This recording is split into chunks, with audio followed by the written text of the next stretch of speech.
লোকসভা নির্বাচনে ধলাইয়ের বেশিরভাগ ভোট কেন্দ্রে দলীয় এজেন্ট না দেওয়ার অভিযোগ খণ্ডন করল ধলাই কংগ্রেস। রবিবার নতুন বাজারে আয়োজিত পালংঘাট, নরসিংপুর ও বড় ঝালেঙ্গা ব্লক কংগ্রেসের যৌথ সাংবাদিক সম্মেলনে দলীয় কর্মকর্তারা নথিপত্র তুলে ধরে বলেন, ধলাই সমষ্টি 206টি ভোট কেন্দ্রের মধ্যে 205টিতে কংগ্রেসের এজেন্ট দেওয়া হয়েছে। শুধুমাত্র 77 নম্বর ভোট কেন্দ্রে পোলিং এজেন্ট দেওয়া হলেও একটি চক্র তাকে সরিয়ে দেয়। শিলচর থেকে প্রকাশিত একটি দৈনিক সংবাদপত্রে বেশিরভাগ ভোট কেন্দ্রে দলীয় এজেন্ট না দেওয়ার যে খবর প্রকাশ করা হয়েছিল তা সম্পূর্ণ মিথ্যে বলে জানান তারা। ওই সংবাদ লেখা সাংবাদিককে আইনি নোটিশ পাঠানো হয়েছে বলে জানান তারা। জানান, দলেরই একটি চক্র দল বিরোধী কাজ করছে, দলীয় সংগঠনকে দুর্বল করতে নানা অপবাদ রটাচ্ছে। এদিন সাংবাদিক সম্মেলনে বক্তব্য রাখেন পালংঘাট ব্লকের সভাপতি রাজীব কুমার রায়, নরসিংহপুর ব্লক কংগ্রেসের সভাপতি গোবিন্দ চন্দ্র পাল, বড় ঝালেঙ্গা ব্লকের সভাপতি সুরজ কুমার কুর্মী, সাংগঠনিক সম্পাদক বিবেকানন্দ দেব ও নরসিংহপুর ব্লকের সম্পাদক আইন Uddin Laskar. Bureau report, daily Barak. 27 তারিখ মানে দৈনিক সাময়িক প্রসঙ্গে আইসে বন্ধু সঞ্জয় দত্ত সাংবাদিক আসলা, তাই ইলেকশন ধলাই নির্বাচন অধিকাংশ বুথ কেন্দ্রে দেখা যায়নি কংগ্রেস ও তৃণমূল কংগ্রেসের পোলিং এজেন্টের। তৃণমূল কংগ্রেসের বক্তব্য আমার কুয়ে তো লাভ নাই। আমি কংগ্রেসেরটা কইতাম পারি, আমরা 206টা পোলিং সেন্টার আছে, 206টার মধ্যে 205টা আমরা দিছি।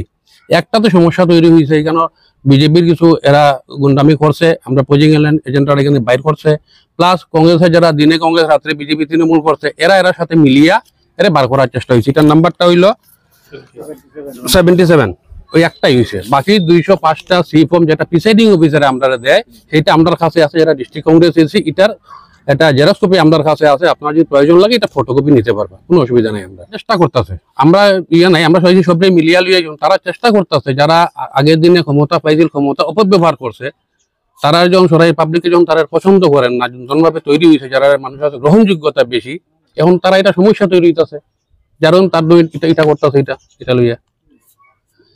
আর 30 তারিখে আরেকটা আর্টিকেল আসল, ওই যে আমরা যেটা 27 তারিখে এর উপরে আমরা ইয়েও করছি, বুকিং নোটিশও পাঠাইছি।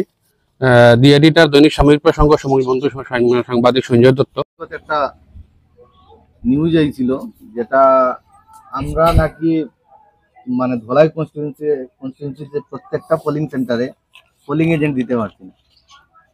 পোলিং এজেন্টটা দেখুন, 206টা আমরা বুথ, 206টা আমরা পোলিং সেন্টার আছে, 206টা পোলিং সেন্টার, 206টা যেটা 17C কাগজ পাওয়া যায় ইলেকশনের পরে, যেটা প্রিসাইডিং অফিসার যে 17C কাগজটা দেয়, এই কাগজটা আমি বড়ঝালেঙ্গা ব্লকের 100% এটা পাইছি। আমার যে 42 সেন্টার আছিল, 42টা ধলাই রেন্ডার যেটা পড়ে, এটা আমি ডিস্ট্রিক্ট কংগ্রেসে জমাও দিছি।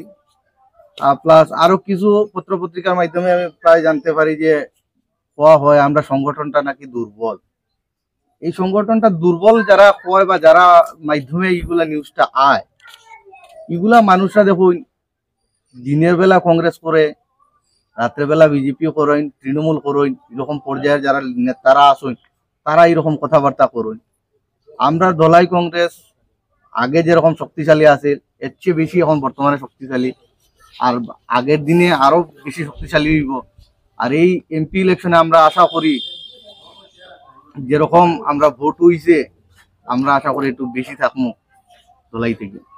নানান ধরনের মানে মিথ্যা কথা যেগুলো আমার কিছু মানে স্বার্থন্বেষী কংগ্রেসী মানুষ যারা আছে, এরা কিছু মানে প্রচার করছে কংগ্রেসের কিছু দুর্বলতা সম্বন্ধে। তো আমি কইতে কম, আজকে সংবাদ মাধ্যম যেটা আছে, এটা একটা দেশের স্তম্ভ। এই সংবাদ মাধ্যমে দেশের উন্নতি অবনতি সব কিছুর উপর নির্ভর করে। আজকে এরা মিথ্যা অভিযোগ করছে আমার সংগঠনের উপরে। এরা যখন পদে আসিল, আজকে পদ হারাইয়া এরা দিশাহারা হয়ে গেছে।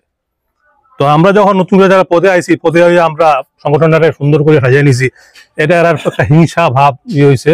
কিভাবে আমরা যাতে মানে সমাজের কাছে হেয় করা যায়, এটা একটা চিন্তাধারা করছে। বলবো যে আপনি নিউট্রাল থাকা কর্তব্য, আপনি নিউট্রাল মানে সংবাদ হলো কি সবার জন্য সমানভাবে, আপনি কার ইশারায় বা কার যুক্তিতে, আমি বলবো কি কারণে বলবো, আমার হাতে যেসব আছে, আমার ব্যক্তিগত বলছি, আমার পালংঘাট ব্লক, নরসিংপুর সব কাগজ আমাদের আছে, প্রিসাইডিং অফিসার যেটা ফর্ম 17 নেওয়া হয়, ওনাকে বলতে এই যে সিগনেচার যেটা দিয়েছেন, এই সিগনেচারটা কি ডুপ্লিকেট না প্রিসাইডিং অফিসারের সিগনেচার? আজকে 206টার মধ্যে আমাদের হাতে 205টা আছে। এই 5টা কি উনি দেখেছেন প্রত্যেক সেন্টারে গিয়ে এজেন্ট আছে কিনা? তাই উনাকে এটাই বলবো যে যাই লিখবেন, যা সত্য তাও লিখবেন, এর ইশারা বা কিছুতে আপনি প্রকাশ করতে যাবেন না। আমরা দলাই সমষ্টির যে নতুন যে কমিটি, এই কমিটি অনুমোদন পাওয়ার পরে বিগত লোকসভা নির্বাচনে আমরা আমাদের ফলাফল আশাপ্রদ ভালো হবে বলে আমি মনে করি। আমাদের অনেক বাধা বিঘ্নতার সম্মুখীন হতে হচ্ছে।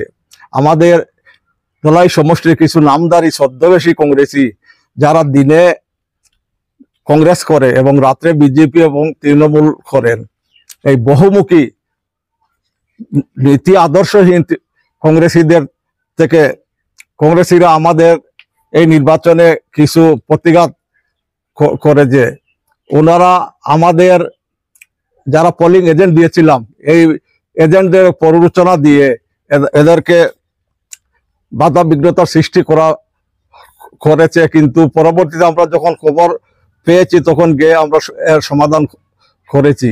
এবং এদের লক্ষ্য হচ্ছে, ওরা যখন বিগত দিনে এই দলাই সংগঠনের কর্মকর্তা ছিলেন তখন পরপর দুবার কংগ্রেস এই দলাই সমষ্টিতে হেরেছিল।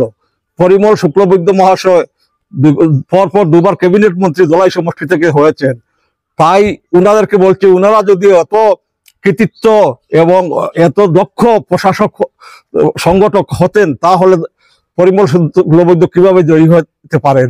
এরা শুধু হিরক, এখানে যে মুমূর্ষু সংগঠন ছিল দলাইতে, শাসক দলের বিরুদ্ধে কোনো আওয়াজ মাত্র দলাই কংগ্রেসের সংগঠন থেকে কোনোদিন করা হয়নি। পরিমল শুক্লবৈদ্য একতরফা ভাবে ওনার ইচ্ছাকৃত ভাবে দলাই শাসন করে গিয়েছিলেন, কিন্তু বিরোধী দলের একটি গুরুত্বপূর্ণ ভূমিকা এখানে রয়েছে।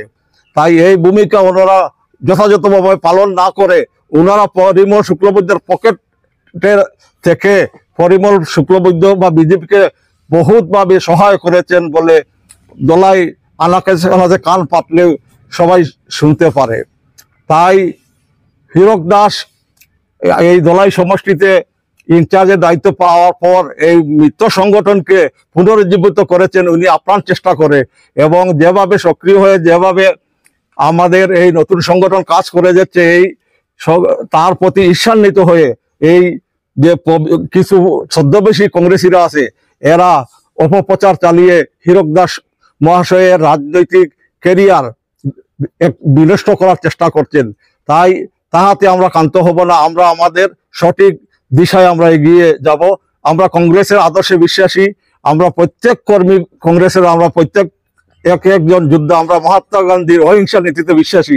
তাই আমরা কংগ্রেস কাজ করে যাব। আমরা এইসব অপপ্রচারে কোনো কর্ণপাত করব না।